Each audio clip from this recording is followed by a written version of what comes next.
If there arise among you a prophet or a dreamer of dreams, and giveth thee a sign or a wonder, and the sign or the wonder come to pass, whereof he spake unto thee, saying, Let us go after other gods, which thou hast not known, and let us serve them, thou shalt not hearken unto the words of that prophet, or that dreamer of dreams. For Yahuwah your God proveth you, to know whether ye love Yahuwah your God with all your heart and with all your soul. Ye shall walk after Yahuwah your God, and fear him, and keep his commandments, and obey his voice, and ye shall serve him, and cleave unto him. And that prophet or that dreamer of dreams shall be put to death, because he has spoken to turn you away from Yahuwah your God. Man doth not live by bread alone, but by every word that proceeds out of the mouth of God. And these words are hidden manna. But, O Israel, thy prophets are like foxes in the desert. They do not profit you at all. Allow me to show you just how swiftly and with what craft the manna can be stolen from you. If therefore perfection were by the Levitical priesthood, for under it the people received law, what further need was there that another priest should rise after the order of Melchizedek, and not be called after the order of Aaron? For the priesthood being changed, there is made of necessity a change also of the law. For he of whom these things are spoken pertaineth to another tribe, of which no man gave attendance at the altar. For it is evident that our Lord sprang out of Judah, of which tribe Moses spake nothing concerning priesthood. And it is yet more evident, for that after the similitude of Melchizedek there ariseth another priest, who is made not after the law of a carnal commandment, but after the power of an endless life. For he testifieth, Thou art a priest forever, after the order of Melchizedek. For there is verily a disannulling of the commandment going before for the weakness and unprofitableness thereof. For the law made nothing perfect, but the bringing in of a better hope. This is all it took to break the yoke. In Genesis 26, we are told that Esau was a man of the field, the word field being sade, so Esau was a wild man and skillful hunter. After Esau went hunting and caught nothing, he discarded his birthright for a single bowl of lentil stew. And when the time for the blessing came, Esau went hunting, caught something, but came back to find the blessing that he regarded and that Isaac had intended to give to him had already been obtained by Jacob. Isaac said there was nothing left for him because he had given Jacob everything. And Esau got mad with Jacob and plotted to kill him. But Esau was the one who sold his birthright to Jacob. And as a rule, the birthright and the blessing are a package deal. Isaac obtained both from Abraham, despite his being second-born son. And Jacob would later bestow both on Joseph after Reuben forfeited them, although he gave the throne to Judah. But in this case, God had already told Rebekah that the blessing belonged to Jacob before they were even born. Now, was the way that Jacob and Rebekah went about securing the blessing to Jacob wrong? Sure it was, and Jacob was disciplined for it. But the blessing was rightfully his, so to say that it was stolen is poor judgment. On the other hand, Esau cared nothing for his birthright, yet he still wanted the blessing. But instead, he ended up with neither, because from he who hath not shall be taken away even that he hath. So let's break down Esau's blessing to see where he is today. And Isaac his father answered and said unto him, Behold, thy dwelling shall be the fatness of the earth and the dew of heaven from above. Now Isaac had already given Jacob the fatness of the earth, the dew of heaven, and the best of everything, which is why nothing was left when Esau came. So how is it that Esau gets to dwell in it? This sounds a lot like Japheth dwelling in the tents of Shem. And by the sword shalt thou live, and shalt serve thy brother. So Esau is going to dwell in Jacob's territory because he will become his servant. The first instance we see of this prophecy being fulfilled is after the kingdom was rent from Saul for failing to execute God's command to wipe out Amalek, Esau's grandson and Israel's nephew and arch enemy. While pursuing David, Saul gives the order to kill the priest at Nob who helped him, but Israel refused to do it. So he gave the order to Doeg, an Edomite, who slew the priest and their entire city the way God told Saul to do Amalek. The fulfillment continued when Esau was conquered by David, and again through Judah Maccabees' war against them, which gave way to John Hyrcanus, forcing them to convert to Judaism. So Esau has a heart of violence directed foremost against Jacob, but it also extends to those who help Jacob and anyone else who gets in his way. And it shall come to pass, when thou shalt have the dominion, that thou shalt break his yoke from off thy neck. When did Esau have the dominion? During the Herodian dynasty, from the time Yeshua was born till the destruction of the temple in 70 AD, when they were the ruling vassal kingdom in Judea, and they were mingling with, but not cleaving, to Israel. Herod was married to a Maccabean princess named Mariamne, whom he banished his first wife and firstborn son for, and he had 2 sons and 2 daughters by her.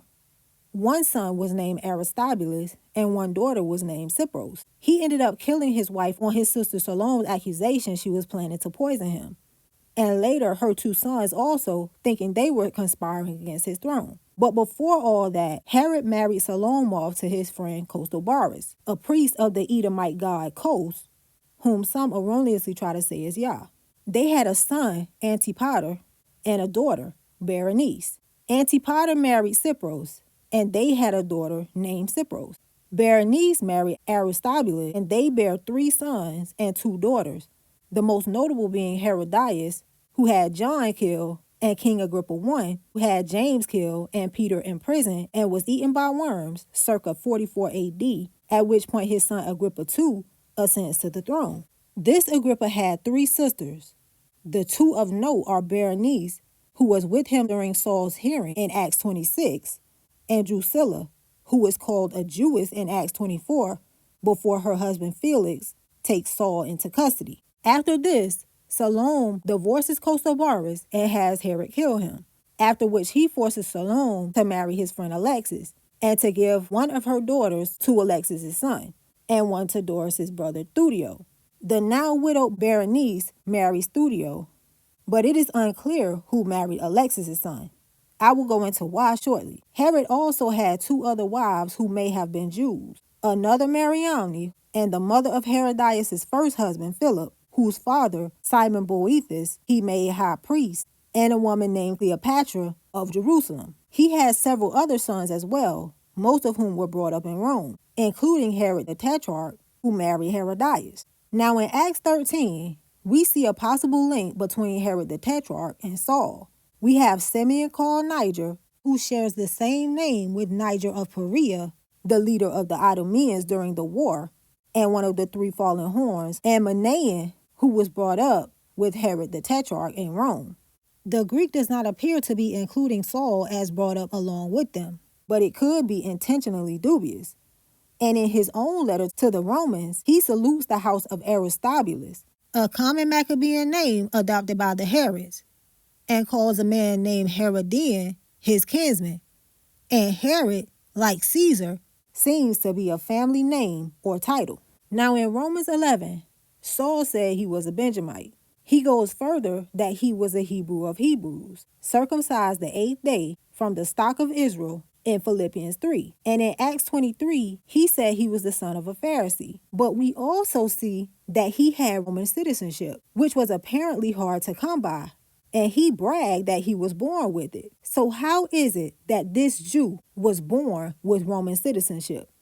We are not given much detail about Saul's family, but we do know he had a sister whose son warned him that the Jews were going to kill him, at which point he was escorted out of Jerusalem by 70 horsemen, 200 soldiers, and 200 spearmen, which seems a bit much for just one man. The name Saul is not a popular name in the Bible. First mention is Saul of Rehoboth, king of Edom and descendant of Bela, son of Beor, the first king of Edom, who reigned right before Job in Genesis 36. Bela, son of Beor, is curiously close to Balaam, son of Beor, so quite the kicker there. And since everybody else in Balaam's story is related to Israel, Perhaps he and Bela are related. The second is the son of Simeon and a Canaanitish woman. The third is the notorious, wicked, David-hating king of Israel, who first tried to marry his daughter off to David as a snare to him, then had Doeg the Edomite kill the priest who helped him, and also hated and killed the Gentile Gibeonites living among Israel by covenant. Not a good look. And King Saul is of curious lineage as well. When Samuel came looking for him to declare him king, his family is identified as the family of Matri, the Matrite family, said to be from Matar, meaning rain. And while Saul's line is said to be the sons of Benjamin, no one in the line of Benjamin or Saul's genealogy has a name like this. However, Matri is the name of the mother of Hadad, king of Edom's wife, Mehetabel. If this Matri was a woman who married into Benjamin, a possible explanation for why the family is called the Matrites is to show the Edomite connection. Now, it is admittedly very strange for a family to be named after a woman, and the only other time this appears to be done is with the Hagarites, three of whose names are Eter, Nephish, and Nodab. And the first two are also names of descendants of Ishmael, Abraham's son, of course, by Hagar. But I must also note that one of David's mighty men had a father named Hagri, so perhaps the tribe is named after him, because they do first appear in the days of Saul, and Hagri would probably be the same generation as Saul. This brings us to the second possibility of a male descendant named similar to Matri, whose children converted and were being reckoned among Benjamin after Edom was admitted into the congregation. The name still makes the distinction. Israel's king has to be from among their brothers. Edom is Israel's brother, which is why Israel is not to abhor him. So Edom meets the criteria for reigning over Israel, especially after they had just rejected God as king. And we know God used another Edomite named Hadad to chastise his son Solomon. Whatever the case, the Matri family is suspect. I don't know how popular this name was in the first century, but in Josephus' Wars Book 2, there are only two people named Saul. One had a son named Simon, who was a traitor, and the other fled Jerusalem with his brother Costobarus and Philip, the commander of Herod Agrippa's forces after Cestius attacked and then retreated from Jerusalem in 66 AD. Cestius then sends them at their own desire to Nero and Achaia to tell him what was happening. Before this, we see them being sent to Agrippa to send forces to try to put down the sedition because they were of his kindred. Now, Josephus doesn't give us their parentage, as he does not hold them in high regard, calling them and their multitude of followers wicked wretches who use violence with the people and plunder those weaker than themselves. But as we have already seen in Antiquities Book 18, Costobarus was also the name of Salome's husband, who is the great-grandfather of Drusilla and Agrippa, the same Agrippa who might have released Saul if he hadn't already appealed to Caesar. And Wikipedia suggests that Saul and Costobarus were his grandsons, but this is where it gets confusing. Antipater married Herod's daughter Cypros, and Josephus only names their daughter, also named Cypros, in his account. In Antiquities 18, he records that this daughter married Alexis Celsius, son of Alexis, and they had a daughter named Cypros. So one of two things has happened here. Either Josephus is referring to Salome's granddaughter, Cypros, as her daughter, who Herod required to marry Alexis' unnamed son after she divorced Costobarus and had Herod kill him, which would be odd because Josephus otherwise distinguishes between generations. Or Salome had an unnamed daughter who married Alexis' unnamed son, and they had a son named Alexis Celsius, son of Alexis, who married his first cousin Cypros, daughter of Antipater and Cypros. I think this is more likely given the frequent repeating of names. So in this case, we have Herod's friend Alexis marrying Salome, his son Alexis marrying Salome's unnamed daughter, and their son Alexis Celsius marrying his first cousin and Herod and Salome's mutual granddaughter, Cypros, and having a daughter named Cypros. This leaves Saul and Costobarus as either the grandsons of Salome or the great-grandsons of both Herod and Salome. If this Saul is Saul of Tarsus, it would explain the ease with which his sister's son, who brought word the Jews were going to kill Saul, was granted access to Claudius Lysias, leading to him being escorted to Felix in Caesarea by 470 Roman soldiers. It would also explain why Saul appealed to Caesar in the first place and told the Philippians the Christians in Caesar's household saluted them. However, it doesn't account for Saul claiming Benjamin. Strangely enough, I don't think he was lying about this connection because he was most certainly the fulfillment of Jacob's prophecy. So perhaps Alexis was a Benjamite, as we are not given his lineage. Or maybe there is another connection altogether. But either way, I am convinced that Saul descended from both of the wicked kings who persecuted David and his son. Now, Wikipedia agrees that the characters of both Sauls are similar, and that this would explain Saul being a Roman. But it considers this a fringe theory based on the belief that Saul changed after his Damascus Road experience. These are some mighty big coincidences. And for somebody like me, who sees through Saul's mask and knows that the only thing he changed was his method, they are too big of coincidences. So I can't help but wonder if Josephus hasn't given us the extended cut of latter Acts. If Saul was a descendant of Saul, king of Edom, and Saul, king of Israel, no wonder he calls himself a Hebrew of Hebrews. He is royalty in both of Isaac's lines, the favorite son of Isaac and the youngest son of Jacob's beloved wife. His inflated sense of self and constant boasting becomes easily understandable. And so does his Roman citizenship, elite upbringing, and uncanny ability to get out of Dodge.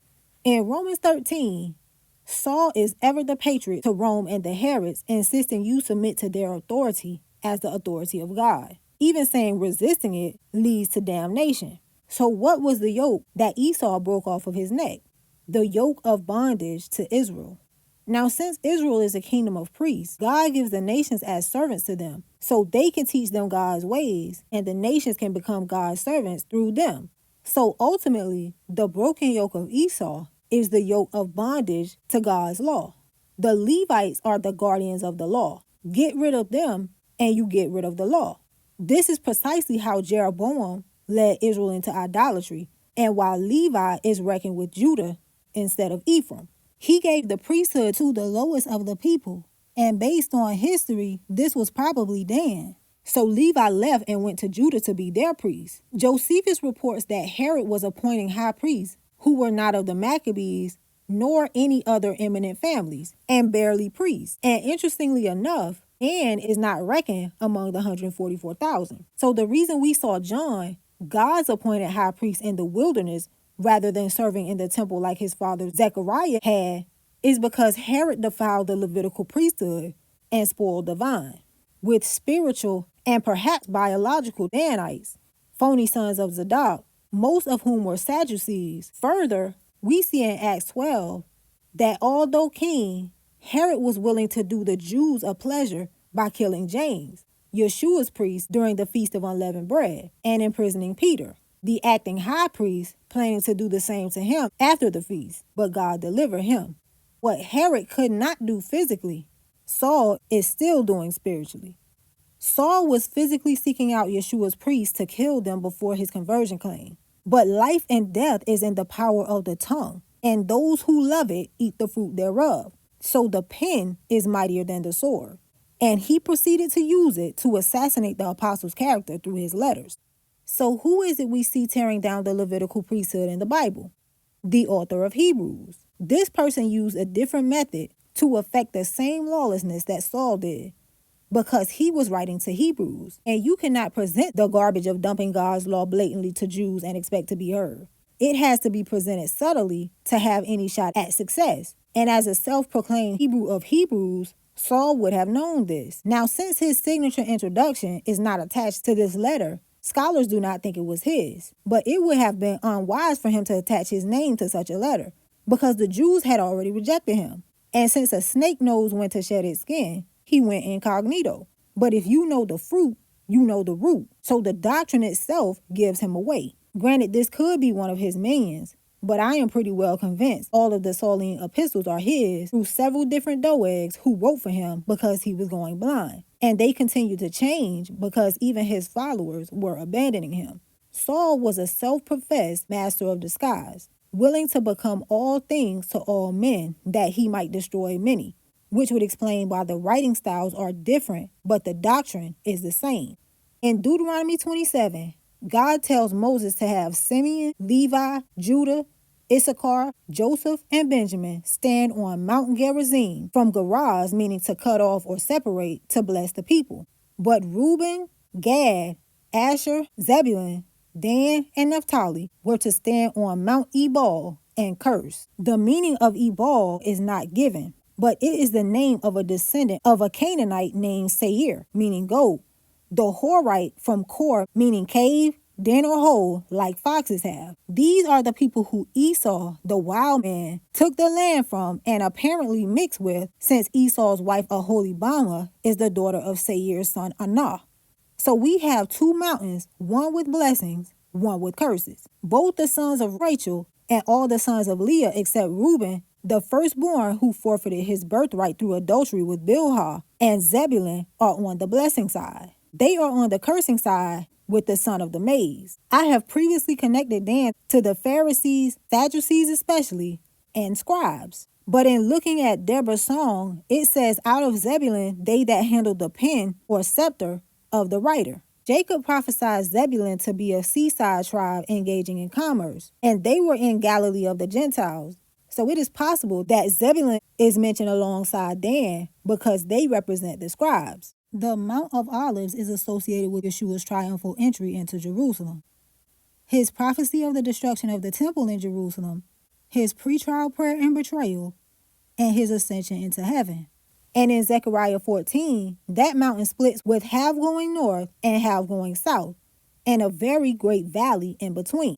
This represents the separation of the olives from the olives. There are two doctrines that were born of Yeshua's teaching, and there are two types of olives. Cultivated olives, who inherit the blessing by believing every word that proceeds out of God's mouth and rejecting the rest, and wild olives, who are trying to graft themselves in among the cultivated to inherit the blessing apart from the birthright. But their fruit gives them away. So you tell me, where do you think Esau is today? Jacob is a Hebrew. Esau was a Hebrew. Job is a Hebrew. Amalek was a Hebrew. There are two types of Hebrews. Those who have no problem disannulling God's priests and law on a single order from a rejected king who is persecuting the chosen king, and those who refuse to do so. I am not going to go through Hebrews line upon line as I have Saul's other false writings and tell you everything that is true in it and everything that is false. I'll leave it for you to determine what kind of Hebrew you are. The one who sells his birthright for a bowl of lentil stew but still expects to receive the blessing, or the one who buys it from him and secures the whole inheritance. Choose your family tree wisely.